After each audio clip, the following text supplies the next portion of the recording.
everyone, Staff Development Specialist Ari Flewelling here with this week's Quick Tip. Riverside Unified School District has been added to an additional beta for Google Classroom.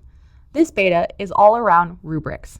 To get started with Rubrics, click on Create and then Assignment. You'll need to title your assignment and provide instructions as usual. Then, down at the bottom of the screen, there is the Create Rubric button. To create a rubric, click Create Rubric. It will then open a new screen. Now, up at the top, you'll notice it says Title. This title you cannot change, and this title matches the title of your assignment. Next, you can give each criterion a specific title, and you could provide points, levels, and description. But I'm going to exit this one and show you one I've already created. So if I go into this rubric sample, you can see I've already started creating a rubric. So this is the beginning of a 4-point rubric, and I've put in my no score and my 1 through 3, but I need to go back in and add my 4. So to do that, I'm going to click on the 3 dots and then click Edit. And now I am in my rubric editing screen. So if I needed to add an additional criterion here or here, here or here, I would click those buttons. But in this case, I want to add it to the left of the number 3, since this will be my level 4. And I already have my text ready to go, so I'm just going to go ahead and paste it in. And this should look familiar because this is one of the Smarter Balanced Performance Task rubrics. And now I have my criterion set. So this is my purpose and organization. And let's say I wanted to create my evidence and elaboration section of the rubric. I could go down and add a new criterion, and now this would be this new section. And from here, again, I could set up the points and the levels. If you would prefer, you could also duplicate this criterion, since some of this information will be the same, and then you'd only have to change the information you'd want to change. In this case, though, I'm going to go ahead and I'm going to delete this criterion, because this is the only thing I want to score my students on for this particular assignment. To do this, don't forget to click Save down in the bottom right-hand corner. And now there's my 4-point rubric.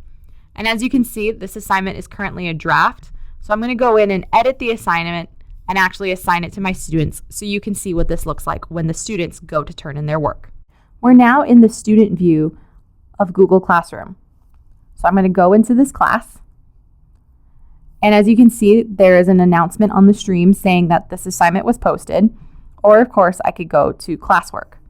When I click on the assignment, I can click on the rubric. And now I, as a student, can see each of the 4 points of the rubric. So as you can see, bullet points are currently not available in the rubric, but luckily when I copied it out of Smarter Balance, the bullets translated into these open squares, so at least that helps students see the difference between the different sentences.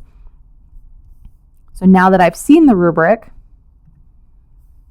I can view the assignment, and as usual, I can turn in items for my teacher to grade. So now I'm going to add my file, and this time I'll create a brand new file.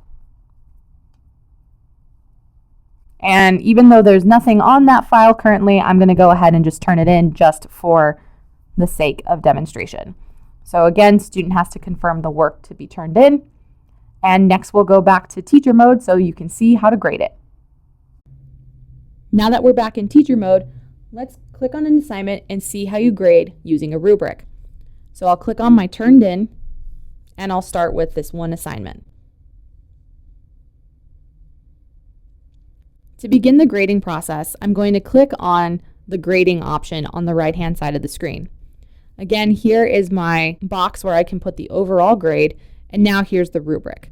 I could open the rubric in a new window to be able to see it in full screen, but this does not affect the student's work.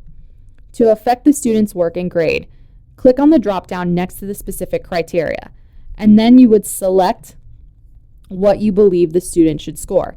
So in this case, the student didn't write anything, so I'll need to scroll down to click No Score. So now when I scroll back up, I can see the student scored 0 out of 4. And for the entire rubric, I can see the student scored 0 out of 4. So if I had a second criterion and maybe in that criterion the student got a 1, then it would potentially tell me that the student scored a 1 out of 8. From there, I can continue grading as usual.